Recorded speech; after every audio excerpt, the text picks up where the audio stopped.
Is continuing to melt across southern Wisconsin, and flooding has entered the conversation again. But 27 Storm Track meteorologist Alexis Clemens has you covered on why we shouldn't be too concerned yet.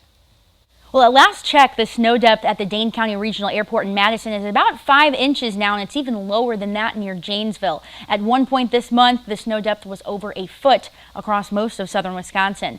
Now, to recap the last few weeks, snow depth stayed at about a foot or so through the middle of January as temperatures dropped near zero. And now that we've warmed up again over the last week or so, we're seeing a lot of melting. One of our models has the capability to predict the snow depth several days out, and if we go by that only, the snow on the grass might be gone by this time next week.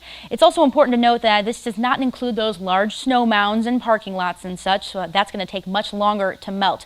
The reason I'm pointing this out, though, is that when we see this much melting occur in such a short time, this can lead to some flooding concerns. There are a lot of flood warnings, notably to our south along the Illinois River, and the Mississippi River, if you remember, underwent a lot of flooding in southern Wisconsin last year. However, current river levels across our region are at a good height right now, and we are not tracking a lot of precipitation in at least the extended forecast. And after some talks with members of the National Weather Service, meteorologists like myself aren't too worried about flooding within at least the next 2 weeks or so. Ice jams are still possible. We actually had a report of that just south of Milwaukee in Oak Creek late last week, and those can cause short-lived minor flooding. But as for more flooding concerns, that would usually need to wait until March when the ground starts to unfreeze. But as always, 27 Storm Track weather team has you covered, and we'll make sure you know when we're tracking anything like that.